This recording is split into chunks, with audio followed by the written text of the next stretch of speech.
I have a motivational poster about David Perell.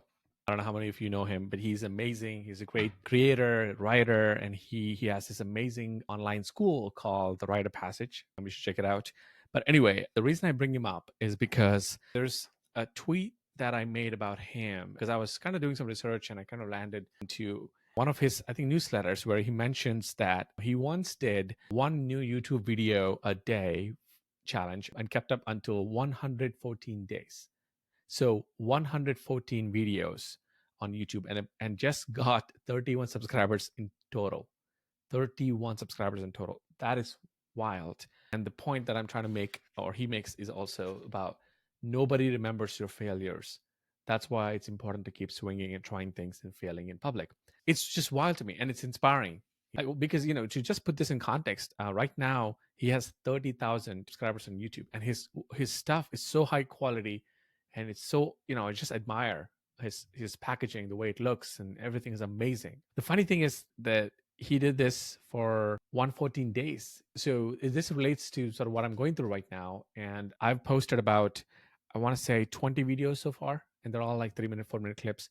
And, the reason why I did, started this sort of challenge, YouTube challenge is I wanted to do 100 videos. Initially, I wanted to do 50, but now I'm kind of upgraded it to 100. I want to do 100 short form videos on YouTube and give value in every single video and get better, right? Part of this is me getting over the fear of speaking to a camera and putting in the reps and like being more comfortable in front of the camera. And it's so surprisingly hard. People think that I kind of catch myself when I'm in live interviews or Zooms, or I'm in the middle of like a live conversation with somebody else. That's much, much easier somehow. But when I'm like recording myself in a room, like now I'm doing right now, it feels a little awkward and it just feels harder. There's a resistance that, gets in the way.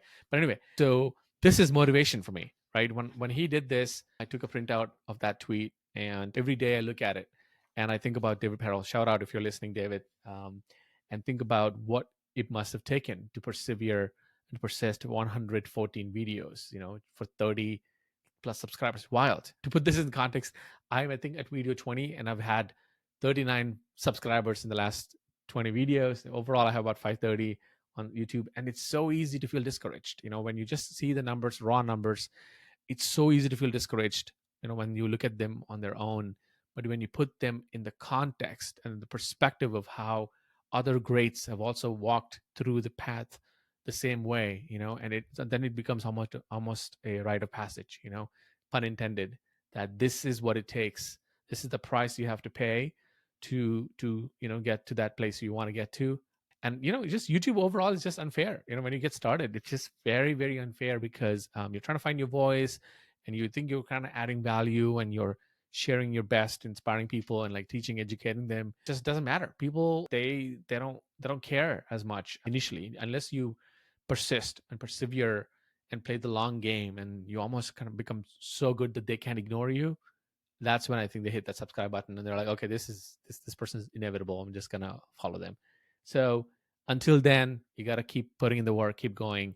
So this is my motivation to keep going.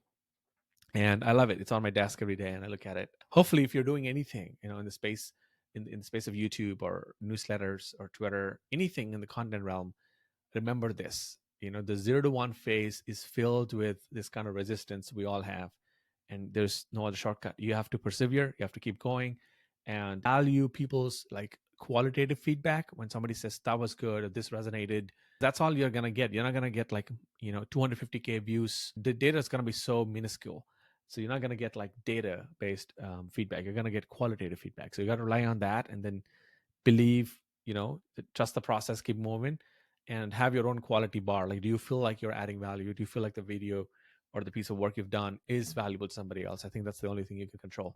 That said, once again, thanks for listening, and I'm going to continue my journey.